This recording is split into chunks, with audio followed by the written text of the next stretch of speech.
Once again, my Deepwoken character build was decided by you guys, the viewers, and this time I had a vision fueled by speed and teleportation, and I really wanted to experiment with the character from the anime Naruto. It's Punchy, and today I'll be showing you a build inspired by the one and only 4th Hokage, Minato Namikaze. So if you're a fan of Naruto, you already know who this is, but if you aren't as familiar, I'll still break it down. Heads up, there will be spoilers from Naruto and Naruto Shippuden. Minato Namikaze is one of the strongest characters hailing from the Hidden Leaf Village. Some people consider him one of the most powerful Hokages in the history of Naruto, and it's pretty clear why. Minato is insanely fast and intelligent. His use of the Flying Thunder God technique allowed him to basically teleport at will and allowed him to rush down his targets. His capability was unlimited, and most of the time he was so fast you couldn't even see him. His ability to spam these teleports with a mix of martial arts and Rasengan make him a deadly threat on the battlefield. At some point in the series, Minato sacrifices himself in order to save the Hidden Leaf Village by sealing the Nine-Tailed Fox into himself and his son Naruto. I tried to focus this build on the Minato Namikaze that was alive and not the Edo Tensei or resurrected version of him. But before we start, I got a task for you guys. The Flying Thunder God technique teleports the user faster than anybody in the series, and it's even considered faster than light itself. So I challenge you to hit that subscribe button as fast as you can because I'm trying to reach Hokage status. Thank you guys, and let's get right into this. In Deepwoken, I made Minato Namikaze as a yellow-haired Khan because of course the Yellow Flash must have yellow hair. Surprisingly, there is no Minato hair on the Roblox catalog, so I had to make do with what was available. On the other hand, for Minato's outfit, I wanted to focus on his leaf green vest during the 3rd Great Ninja War. If you'd like, you can sub out this Jade First Ranger coat with something white if you want to go for his Hokage drip. Always remember, you can make this character any way you like. For my weapon of choice, I used the Heroism Tanto to replicate his Raijin Kunai. Tantos are often used by ninjas or samurais, so I chose it. The yellow from Heroism again highlights his title as the Yellow Flash of the Leaf, and he was so fast all you could see was his yellow hair. Again, Minato is a hero for protecting the Hidden Leaf, so this Heroism enchant is perfect. This build is maxed out with 5 Strength, 40 Fortitude, 40 Agility, 25 Intelligence, 20 Frost Draw, 95 Thunder Call, and the rest in Light. It might look weird, but don't worry, just like the 4th Hokage, I use my resources efficiently. For starters, Minato's signature Raijin Kunai is the most important resource. By slapping on a Thunder God tag, Minato can teleport to his weapon once it's thrown instantly to overwhelm enemy shinobi. Grand Javelin with a multiplying spark represents the 3 points of the Raijin Kunai and works the same way. In game, the damage and knockdown is outstanding, and this has quickly become one of my favorite Thunder Call mantras. Now, Minato also throws hands. Getting up close, he's a light speed taijutsu master who doesn't need a weapon to go to work. Since his Raijin Kunai is basically a tool to approach, he's able to freestyle in hand-to-hand combat. In our case, we're using legs, not hands, with Thunder Kick. No matter how much posture somebody has, they cannot block this. Catching people and block breaking them is ideal with this mantra. Minato also has a big range of Rasengan moves, which he uses frequently. One of the larger options he gains from Sage Mode is the Odama Rasengan combo. Most of the time he slams it into the ground and sends people flying into the air. Lightning Impact does this job correctly, and I throw it out randomly to catch attacking enemies off guard. It sends up and resets the flow of battle. Minato embodies speed. He's known as the Yellow Flash of the Leaf and is identified with his yellow hair. He also becomes quite orange and yellow while using Kurama Chakra mode, and it buffs him up substantially and makes him even faster. With Lightning Cloak, you can either choose to be the Yellow Flash of the Leaf or Minato with the Kurama Chakra mode. Regardless, it makes us faster and really hard to see, which is great for the overwhelming speed of our character. To overwhelm his enemy further, Minato makes use of the well-known Shadow Clone Jutsu. If it's to confuse enemies, make a Rasengan or whatever, clones are a huge part of the 4th Hokage's arsenal. Lightning clones are a fun tool to throw out and apply pressure, and I use them as cover to hit one of my many teleportation moves. With multiple clones, it's pretty decent. Minato's ability to react and use a Rasengan is shown off best during his fight versus Tobi in the 3rd Great Ninja War. Instantly, he can TP above him and slam Tobi's dumbass into the ground. Jolt Grab with a Magnet Spark makes this build extremely mobile and awesome for combos.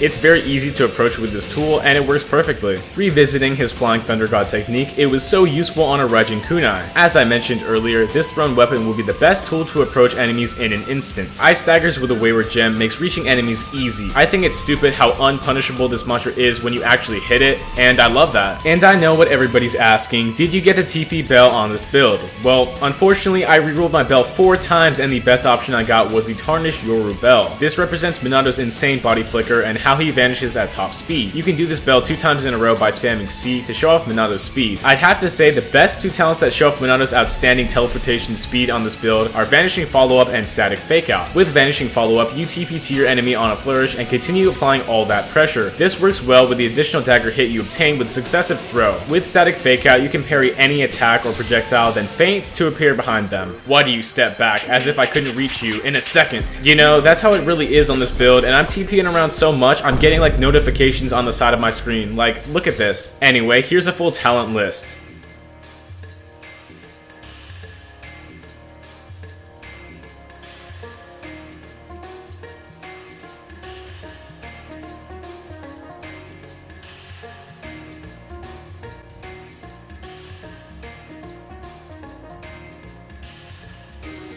Now check out some fights with the yellow flash of the hidden lane.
That's all for the Minato build, and honestly, I had the most fun I have ever had with a character build. I'm sure you could optimize this, but it's definitely worth checking out. So, thank you guys so much for watching this, and make sure to like and subscribe. Have a good one!